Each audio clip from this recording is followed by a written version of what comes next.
Item ಯಾವುದೇ ಇರಲಿ try ಮಾಡಿ ಆಚಿ ಚಿಕನ್ ಮಸಾಲಾ. ಕೋಟೆನಾಡು ಚಿತ್ರದುರ್ಗದಲ್ಲಿ ಮಾಜಿ ಸಿಎಂ ಯಡಿಯೂರಪ್ಪ ಅಭಿಮಾನೋತ್ಸವ ಕಾರ್ಯಕ್ರಮಕ್ಕೆ ಕ್ಷಣಗಣನೆ ಆರಂಭವಾಗಿದೆ. ಈ ಕುರಿತು ಬಿಎಸ್ವೈ ಆಪ್ತರು ಹಾಗೂ ಚಿತ್ರದುರ್ಗ ಸಂಸದ ಗೋವಿಂದ ಕಾರಜೋಳ ಜೊತೆ ನಮ್ಮ ಚಿತ್ರದುರ್ಗ ಪ್ರತಿನಿಧಿ ರಾಜಶೇಖರ್ ಚಿಟ್ಚಾಟ್ ನಡೆಸಿದ್ದಾರೆ. ಬನ್ನಿ ಹಾಗಾದ್ರೆ ನೋಡೋಣ. ಮೇ 9ರಂದು ಕೋಟೆನಾಡು ಚಿತ್ರದುರ್ಗದಲ್ಲಿ ಬಿಎಸ್ ಯಡಿಯೂರಪ್ಪನವರ ಅಭಿಮಾನೋತ್ಸವ ಕಾರ್ಯಕ್ರಮಕ್ಕೆ ಬರದ ತಯಾರಿಗಳು ಕೂಡ ನಡೀತಾ ಇದೆ. ಈ ಕುರಿತಾಗಿ ಮಾತನಾಡಲಿಕ್ಕೆ ಕೋಟೆನಾಡು ಚಿತ್ರದುರ್ಗದ ಸಂಸದರಾದ ಗೋವಿಂದ ಕಾರಜೋಳ ಅವರಿದ್ದಾರೆ. ಸರ್, ಈ ಒಂದು ಬೃಹತ್ ಸಮಾವೇಶ ಮೊದಲು ಅದಕ್ಕೆ ಬುನಾದಿಯನ್ನ ಹಾಕಿದ್ದು ನೀವು ಅನ್ನುವಂಥದ್ದು ಯಾಕೆ ನಿಮ್ಮಲ್ಲಿ ಈ ರೀತಿಯಾದಂತಹ ಒಂದು ಆಲೋಚನೆ ಬಂತು ಸರ್? ಯಡಿಯೂರಪ್ಪನವರು ಚುನಾವಣೆ ರಾಜಕೀಯದಿಂದ 2023ಕ್ಕೆ ನಿವೃತ್ತಿ ಹೊಂದಿದ್ದಾರೆ. ಆದರೆ ರಾಜಕೀಯದಲ್ಲಿರ್ತಾರೆ, ಚುನಾವಣೆ ಕಣದಿಂದ ಹಿಂದೆ ಸರಿದಿದ್ದಾರೆ. ಅಂದ್ರೆ ಚುನಾವಣೆ ರಾಜಕಾರಣ ಇಲ್ಲ ಅಂತ. ಅದಕ್ಕೆ ಅವರು ನಾಡಿನ ಉದ್ದಗಲಕ್ಕೂ ಸಾಮಾಜಿಕ ನ್ಯಾಯಕ್ಕಾಗಿ 50 ವರ್ಷಗಳ ಕಾಲ ತಮ್ಮನ್ನು ತಾವು ತೊಡಗಿಸ್ಕೊಂಡಂಥವ್ರು.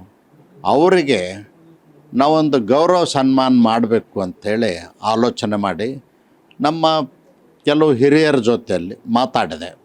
ಯಡಿಯೂರಪ್ಪನವ್ರಿಗೂ ಒಂದು ಅಭಿನಂದನಾ ಸಮಾರಂಭ ಮಾಡೋಣ ಅಂಥೇಳಿ ಮಾತಾಡಿದಾಗ ಒಂದು 20-30 ಜನರ ಹತ್ರ ಮಾತಾಡಿದಾಗ ಇಲ್ಲ ಒಳ್ಳೆಯದು ಮಾಡಬೇಕು ಅಂತ ಹೇಳಿದರು. ಅದಾದ ನಂತರ ಯಡಿಯೂರಪ್ಪನವ್ರಿಗೆ ಭೇಟಿ ಮಾಡಿದ್ವಿ. ಭೇಟಿ ಮಾಡ್ತೀವಿ ಅಂದು ಈ ಕಾರ್ಯಕ್ರಮ ಯಾಕೆ ಬೇಕು ಅಂತ ಕೇಳಿದ್ರು. ಅವಶ್ಯ ಅದನ ಅಂಥೇಳಿ. ನಿಮಗೆ ಅವಶ್ಯ ಇಲ್ಲ, ನಿಮಗೆ ಗೌರವಿಸ್ತಕ್ಕಂಥ ಕೆಲಸ ಮಾಡೋದ್ರ ಜೊತೆಯಲ್ಲಿ ನಮ್ಮ ಕಾರ್ಯಕರ್ತರಿಗೆ ಒಂದು ಉತ್ಸಾಹ ತುಂಬತಕ್ಕಂಥ ಕೆಲಸ ಮಾಡಬೇಕಾಗ್ಯದ. ಅದಕ್ಕಾಗಿ ಮಾಡ್ತಾಯಿದ್ವಿ. ಆಯಿತು, ಹಾಗಿದ್ದರೆ ಮಾಡಿ ಅಂತ ಹೇಳಿದರು. ನಂತರ ಅಮಿತ್ ಶಾ ಅವ್ರಿಗೆ ಭೇಟಿ ಮಾಡಿ ಮಾತಾಡಿದೆ. ಯಡಿಯೂರಪ್ಪನವ್ರಿಗೊಂದು ಅಭಿನಂದನಾ ಸಮಾರಂಭ ಮಾಡ್ಬೇಕಂತ್ಕೊಂಡೆ. ಖಂಡಿತವಾಗಿಯೂ ಮಾಡು, ನಾ ಬರ್ತೀನಿ ಅಂತ ಹೇಳಿದರು. ಹೇಳಿ ಅವರು ಇಲೆಕ್ಷನ್ದಲ್ಲಿ ಸ್ವಲ್ಪ ತೊಡಗಿದ್ದರಿಂದ ಒಂದು ತಿಂಗಳು ವಿಳಂಬ ಆಯಿತು. ಮೊನ್ನೆ ಏಕಾಏಕಿ ಒಂದು 8-10 ದಿವಸದಿಂದ ಫೋನ್ ಮಾಡಿ 8-9 ಡೇಟು ಕೊಡ್ತೀನಿ, ನಿನಗೆ ಯಾವುದು ಆಯ್ಕೆ ಮಾಡ್ಕೋ ಅಂತ ಹೇಳಿದಾಗ 9ನೇ ತಾರೀಕಿಗೆ ನಮ್ಮ ಅಧ್ಯಕ್ಷರ ಜೊತೆಯಲ್ಲಿ, ಇನ್ನುಳಿದ ಪ್ರಮುಖರ ಜೊತೆಯಲ್ಲಿ, ಹಿರಿಯರ ಜೊತೆಯಲ್ಲಿ ಮಾತಾಡಿ 9ನೇ ತಾರೀಕು ಫೈನಲ್ ಮಾಡಿದ್ವಿ. 9ನೇ ತಾರೀಕಿಗೆ ಅವರು 4 ಗಂಟೆಗೆ ಸ್ಟೇಜಿಗೆ ಬರ್ತಾರೆ. ನಾವು 2 ಗಂಟೆಗೆ ಕಾರ್ಯಕ್ರಮ ಪ್ರಾರಂಭ ಮಾಡ್ತೀವಿ. ಯಾಕಂದ್ರೆ ಸ್ವಾಮಿಗಳು ಮತ್ತು ಶಾಸಕರು, ಮಾಜಿ ಶಾಸಕರು, ಯಡಿಯೂರಪ್ಪನವ್ರ ಒಡನಾಟಗಳು ಅನೇಕರು ಬರೋದ್ರಿಂದ 2 ಗಂಟೆಗೆ ನಾವು ವೇದಿಕೆ ಕಾರ್ಯಕ್ರಮ ಪ್ರಾರಂಭ ಮಾಡ್ತೀವಿ. ಸರ್, ಒಂದು ದಿನದ ಮುಂಚೆ ಏನು ಚಿತ್ರದುರ್ಗಕ್ಕೆ ಪುರ ಪ್ರವೇಶ ಹೇಗಿರುತ್ತೆ ಯಡಿಯೂರಪ್ಪನವ್ರದ್ದು ಅಂತ? ಯಡಿಯೂರಪ್ಪನವ್ರನ್ನ ಬರಮಾಡಿಕೊಳ್ಳೋದು ಕಾರ್ಯಕ್ರಮವನ್ನು ಇಟ್ಟಿದ್ದೀವಿ. ಅವರ ಪುರ ಪ್ರವೇಶ ಏನು ಸಾಯಂಕಾಲ ಸುಮಾರು 6 ಗಂಟೆಗೆ ನಡೀತದ.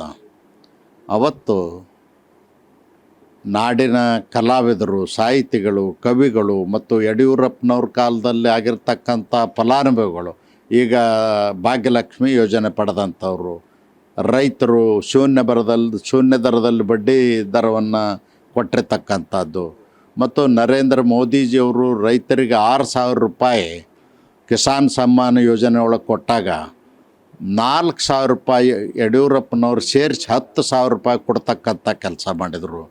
ಅದು ಅಲ್ಲದೇ ಶಿಕ್ಷಣ ಕ್ಷೇತ್ರದಲ್ಲಿ, ಸಾಮಾಜಿಕ ಕ್ಷೇತ್ರದಲ್ಲಿ, ದೀನದಲಿತರ ಯೋಜನೆಗಳ ಬಗ್ಗೆ ಸಾಕಷ್ಟು ಕಳಕಳಿ ಕಾಳಜಿಯಿಂದ ಕೆಲಸ ಮಾಡಿದಂಥ ಒಬ್ಬ ನಾಯಕರು. ಅವರೆಲ್ಲರೂ ಕೂಡ ಅವರ ಪುರ ಪ್ರವೇಶದ ಸಂದರ್ಭದಲ್ಲಿ ಭಾಗವಹಿಸಿ ಅದೊಂದು ಸಾಂಸ್ಕೃತಿಕ ಉತ್ಸವ ಅನ್ನೋ ರೀತಿಯಲ್ಲಿ ನಾವು ಅವ್ರನ್ನ ಬರಮಾಡ್ಕೊಳ್ತೀವಿ.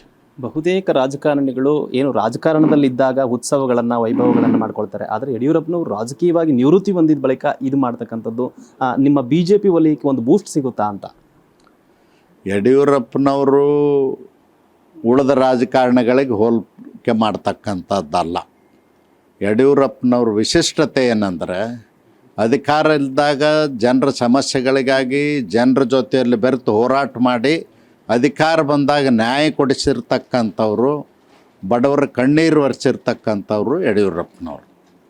ಅದಕ್ಕಾಗಿ ಉಳಿದವ್ರ ಜೊತೆಯಲ್ಲಿ ನೀವು ಹೋಲಿಕೆ ಮಾಡದೇ ನಾವು ಅವ್ರಿಗೆ ಸನ್ಮಾನ ಮಾಡ್ತಕ್ಕಂಥದ್ದು ಒಂದು ಭಾಗ.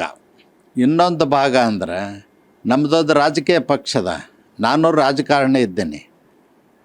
ನಾವು ನಮ್ಮ ಯಜಮಾನನ್ನು ಸನ್ಮಾನ ಮಾಡೋದ್ರ ಜೊತೆಯಲ್ಲಿ ನಮ್ಮ ಪಕ್ಷಕ್ಕೊಂದು ಚೈತನ್ಯ ಹೊಸ ಹುರುಪು ಬರಬೇಕನ್ನೋದು ನಮ್ಮದು ಉದ್ದೇಶ ಅದು. ಎರಡೂ ಇರ್ತದೆ. ರಾಜಕಾರಣಿಗೆ ಒಂದೇ ಇರೋದಿಲ್ಲ, ರಾಜಕಾರಣಿಗೆ ಎರಡೂ ಮಗ್ಲಿರ್ತದೆ. ಇದಿಷ್ಟು ಚಿತ್ರದುರ್ಗದ ಸಂಸದರಾದ ಗೋವಿಂದ ಕಾರಜೋಳ ಅವರ ಮಾತು. Rajashekar, guarantee news, Chitradurga.